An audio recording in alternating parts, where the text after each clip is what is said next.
my name is Jordan. I am here today on behalf of Tunefox to talk about Banjo in the Hollow.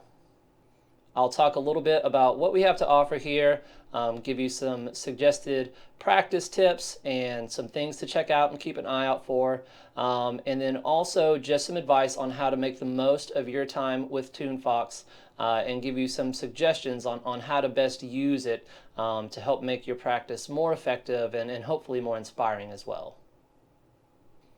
Banjo in the Hollow is a lot of people's first song that they learn on banjo. Definitely a lot of people's first melodic song.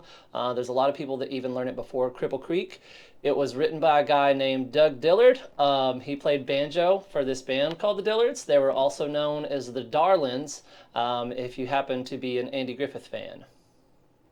If you're looking at the song list, you can see we have a melodic style arrangement. This is the classic kind of lead for Banjo in the Hollow, and a backup arrangement, okay? Check both of them out. The melodic style is great, has a lot of great sounds in there, and if you plan on jamming with others, the backup is super important. Lots of times if you're at a jam, you're going to be playing backup more than the lead, so it's definitely something you would want to check out. And if you end up learning both of these, you're kind of ready to play this with a friend or at a jam. If you plan on playing with others, you're definitely going to want to try to memorize these things. So you can use our Hide Notes tool or the Memory Train tool in Tunefox to better help you memorize this. It will cover up some of the notes in the tablature, so you'll be able to still see what string notes are on, but you won't be able to see the frets. So it will start to test your memory bit by bit, and that's something that you can control with the slider, or something that will gradually kind of block out notes if you use the Hide Notes feature. Whichever one you decide to learn, I suggest that you make listening a part of your practice. This goes for anything that you're learning. With the Tunefox player, I would say, listen to it 1, 2, maybe even 3 times before you practice each time. It's going to help you memorize the way that this song sounds. That's super important. It's going to help you kind of memorize how the timing goes, right? We're going to be engaging our ears. We don't just want to engage our eyes when we're learning by tablature. And the Tunefox player is there and a great resource for you guys to check out. And we might want to listen at slower speeds too. Sometimes, if the notes are going by really fast, it might be hard to understand.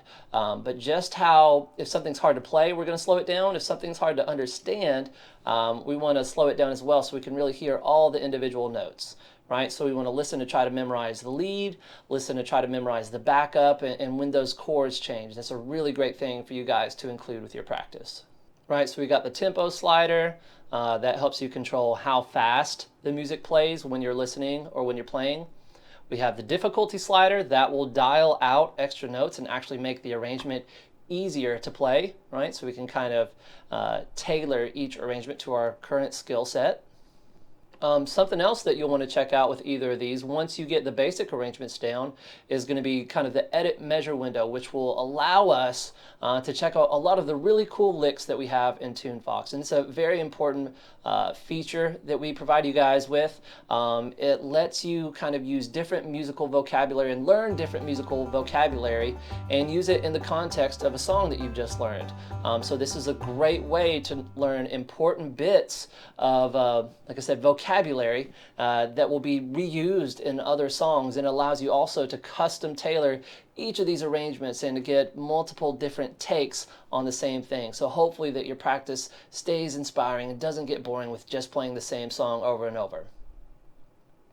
However, when you are learning something new, don't aim to just play it through one time. Aim to play through the song multiple times. We want it to play until the song is easy, right? That way we know we have really mastered it.